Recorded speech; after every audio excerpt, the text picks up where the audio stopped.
Hi everyone. I am speaking to you here from a special place in my backyard in Maine, and I come here to connect, to just listen to this beautiful stream in the background, and to really just become one with the essence of nature and the life around. So today I'm hoping to talk with you about that essence of nature, about the spirits of nature, and how we can really connect more intentionally with them, with Gaia, with Mother Earth. So this place is a little gully with a beautiful stream. It's a place where there's wild turkeys, there's deer, fox, and we've seen all of these animals here, probably others as well. Lots of birds. There's little jack-in-the-pulpit flowers and all kinds of other wildflowers, ferns, moss. And so this is a place that I feel really this magical presence every time I come here. And maybe you even feel that through the screen, on the other side of the screen. So some people hear about elementals, fairies, gnomes, elves, devas, sprites, pixies. All of these beings are connected to the natural world, and some people may or may not believe that they're true or they're real or they exist.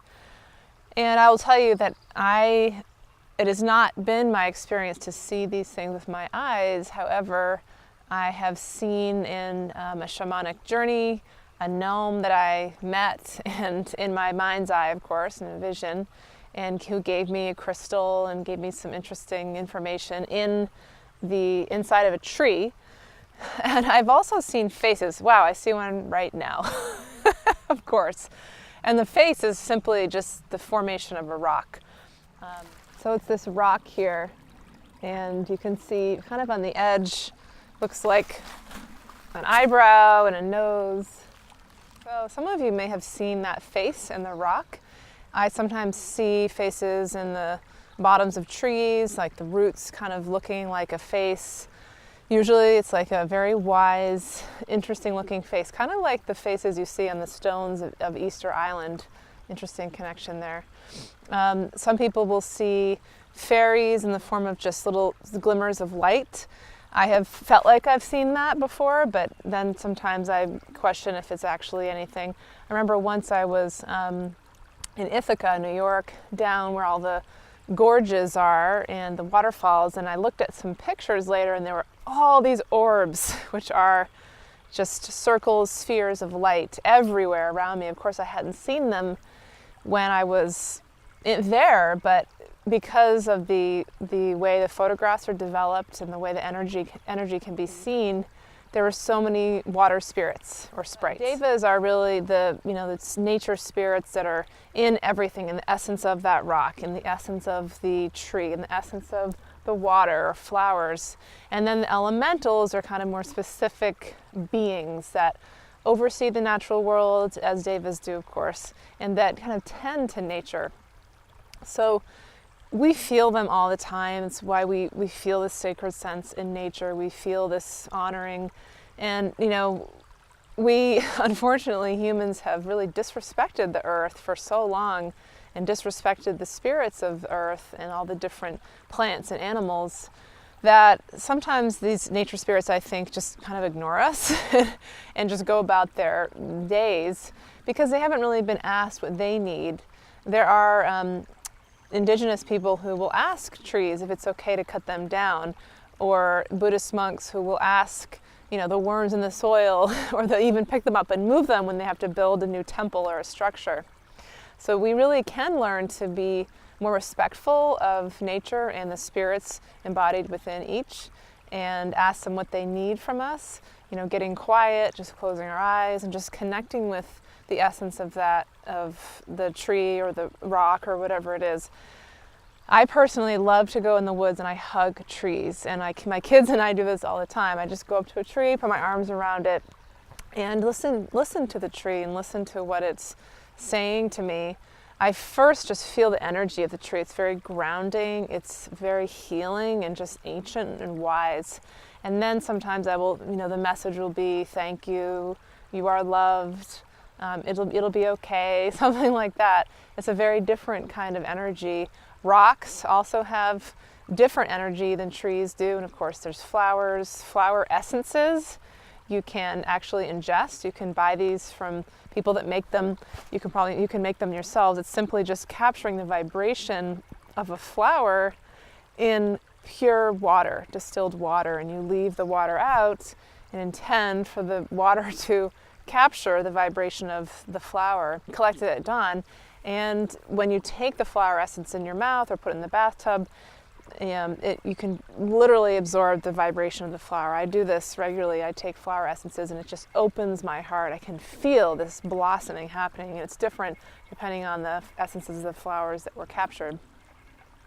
So there's ways that we can connect more intentionally with nature, and once you do, again, everything is about our intention. So if we just say, I want to connect, I want to feel, you're opening the door. A lot of people will say, I can't see that, or I don't see that. And we should be careful with those words, because when we say things like I can't or I don't, we're actually closing the door, because our words are reflected back to us in the universe, and the universe will say, all right, you can't, you don't, then you won't. So just saying, even if you feel like that's certainly true to a point that it's more difficult for humans to see and feel these different dimensions, we can say, I'm learning to, I want to, I'm opening to. When I started meditating more and connecting with my divine guidance, with light, I started naturally just feeling this urge to connect more with the earth, to care for the earth. And I started feeling this understanding that we were all connected, that each human and animal and plant, and even with the earth herself, that we are connected through this web of energy. And there's some evidence of that if you think about the Big Bang. And what happened there is that we were all connected in this form of massive energy, and then it exploded. So we all literally are pieces of that energy imbibed in anything. So when we hurt the earth, when we just throw trash down, when we're polluting intentionally the earth, just being, disregarding the kinds of animals that we're eating, if we are eating animals, if they've suffered or not, we're actually also hurting ourselves. We get sick, we get stressed, we feel angry, we feel really just depressed or sad, and those vibrations are all connected.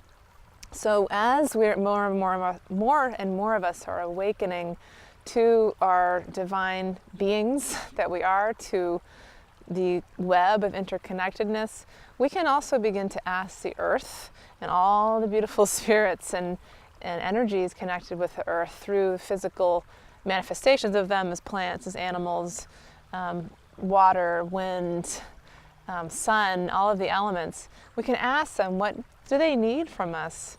And really, usually the answer is just respect, honor, care, love, peaceful coexistence. And then we can even invite them into our lives more, creating space, especially not using pesticides on anything, because that, of course, decimates the bees and the birds and just life in general. Trying to be more intentional about, if we are eating animals, making sure they had good lives, that they were treated well, that they weren't suffering. And caring for plants. If we do need to cut down trees, of course we do that sometimes. But just honoring that tree, thanking the tree for giving its life. My children and I do that all the time when we have to pick weeds, or even when we do have to cut down trees, we just honor that plant. So it's really about mutual respect and admiration for the gifts that we are given. So I hope this has been helpful in some way. I do believe that the time is coming very soon when more and more of us humans will learn to live in alignment with the earth and all of the energies and manifestations and beings connected to Mother Earth, to Gaia, that feminine energy. And bringing more of that into our lives will help us just live in a more peaceful, purposeful way. I think the earth will be fine. Whether or not humans are fine is kind of up to us. I do feel a lot of hope, but it is about really coming to this understanding that we're all connected. And when we feel that love in our hearts for ourselves, for each other, even knowing that humans are fallible and there's still people making poor choices, when we come to that place of love and compassion, forgiveness and connection, we'll just naturally care more for the earth, care more for ourselves, care more for each other, and our healing will come about into this beautiful new way of living.